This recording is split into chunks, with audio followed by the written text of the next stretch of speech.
I'm Matt Carey, documentary editor at Deadline.com. We are in the Deadline studio at the Toronto International Film Festival with the Oscar-nominated filmmaker Raoul Peck. His film is Orwell, 2 + 2 = 5, which premiered at the Cannes Film Festival, now at TIFF.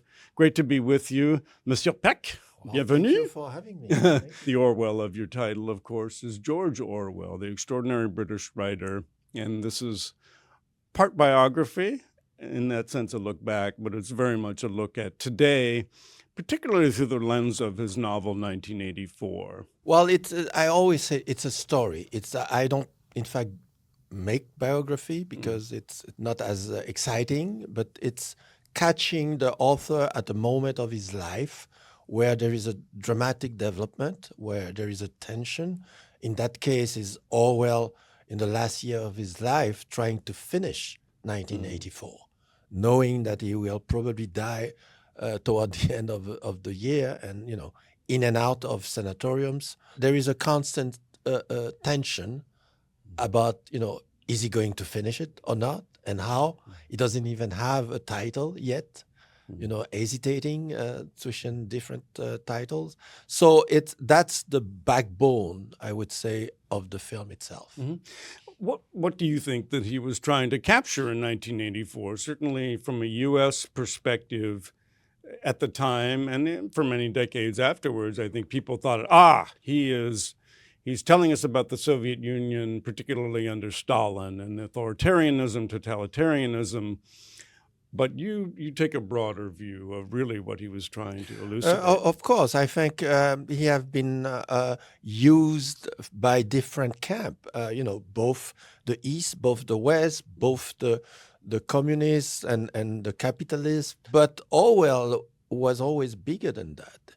He's somebody who had a really very universal view of what power is, no matter what kind of power, no matter who's holding power. And he always criticized the abuse of power and justice, etc., from whatever corner it's coming from. So, of course, he died in 1949, so in the middle of the Cold War. So he was used. And we know, by example, that one of the first movie made out of animal farms was indirectly financed by the CIA. So, he was, a tool at some point of his life, or his work have been used by many different corners to say something else, which, in fact, the bottom of its thoughts is all the, I would say, the tools used by any power to get advantage, for corruption, for to get control of a society, to use the instrument of language, to use the words, to the famous newspeak. We are in the middle of an era of newspeak right now. So his analysis was what I would say the template of everything we are living through right now. We're certainly living through a time well remarked upon by scholars, political analysts of rising authoritarianism. We don't have to look far to find evidence of that. There, one could argue, a very great relevance of the film to that, and that perhaps a critic would say that followers of Donald Trump believe that 2 + 2 = 5, or whatever he says it equals. People are constantly trying to persuade you what you're seeing is not what you're seeing. What you're hearing is not what you're hearing. And yes, that's the equivalence of 2 + 2 = 5. And as Orwell said, when talking to his young son, he's saying, make sure that for you, 2 and 2 always equal 4. Even if they try to bribe you, even if they try to torture you, make sure that 2 and 2 is always 4.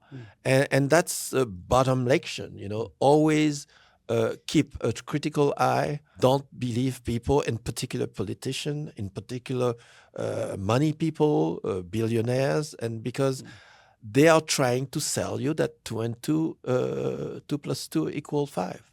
This, in a sense, the story is very personal to you in that you were born and spent your early years in Haiti, in Haiti. And then you and your family were forced into exile and went to Congo, or what is today Congo. That the Haiti that you fled was under the dictator Papadoc Duvalier, who was supported, of course, by the American administrations.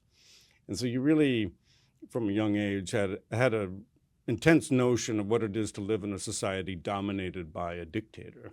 Well, absolutely. And probably one of my first memory of this is when I could hear my parent. I was probably 4, shushing very, very, in their bedroom, and because they were talking about what was happening in the country, and that's you could see them talking with friends. It's the same.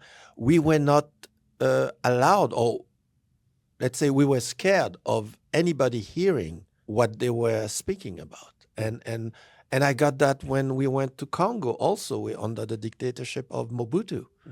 So those are signs, when people start behaving a certain way or starting look off of something happening actually in front of them, or a speech by a leader, and where you could say, well, that sounds totally ridiculous or stupid or dumb, or it's an obvious lie. And you look around, nobody's reacting to that. And everybody think that it's normal. So all those signs, how when you are attacking a newspaper, when you are attacking universities, when you are attacking every institution that are deemed to be, the preserver of democracy, of free speech, etc. Those are the signs. And if you don't do anything, they have no limit, because power never have a limit. Like bullies never have limits in the schoolyard until you stop them. It's the same happening in politics, in power structures. One of the extraordinary things about the film is that you gained full access to the Orwell archive, not only to his published work, but unpublished work, to letters. Many of the words of Orwell that you selected for the film are then read by the actor Damian Lewis. And I'm wondering what you can tell us about accessing those words, seeing the words, the actual manuscripts that Orwell had, and that must be quite profound. Well, it's like an incredible gift. That's why when Alex Gibney, my partner, co-producer, when we got that offer, it was clear there is no saying no, because that to be able to access to everything, and to feel the estate as real partners, and not people just selling you some rights. But it was really, and they were a great supporter throughout the research, throughout the editing, and even throughout the fact checking, to make sure that the quotes are the real quotes, because you might know now there are a lot of so-called Orwell's quotes, but those are fabricated, or let's say rewrote to adapt to any different subjects. So it was important to be able to make this film with people who really know everything about Orwell, who are the gatekeepers somehow, and it was important for us that they are also fully satisfied by this take, of course, which is my own personal take as well, to discover a different Orwell than the one that is, commercialized usually, the prophet, the dystopian writer, where for me it was about the human being Orwell, and the man who's, took risk for freedom, and took risk to engage himself in real life. As we see how critical it was, his experience in Burma, what is today Myanmar, and that's a fascinating element to the film. I mentioned, of course, Toronto. We're here in Toronto. This is such an important festival to you because you premiered I Am Not Your Negro here about 10 years ago, which went on to earn an Academy Award. Of course, your incredible film about James Baldwin. Orwell 2 + 2 = 5 is with Neon, and so you will be coming to theaters in the U.S. and I think Canada soon, right? Yes, I know we are opening in New York, in particular in LA, October 3rd, and it's an important moment for us, to have a direct confrontation with an audience, because this film have been made to be seen in the theater and not for primarily TV. So, and I think it's an important experiment for people to live through those words, to live through those, analysis, and that relate you to what's happening today, not only in the U.S. or in Canada, but also, unfortunately, in the rest of the world. Indeed. The film is Orwell, 2 + 2 = 5. We've been joined by the Oscar-nominated filmmaker Raoul Peck. Thank you so much for being with us, and we wish you great success in Toronto following your Thank Cannes you. premiere. Thank you. Thank you very much.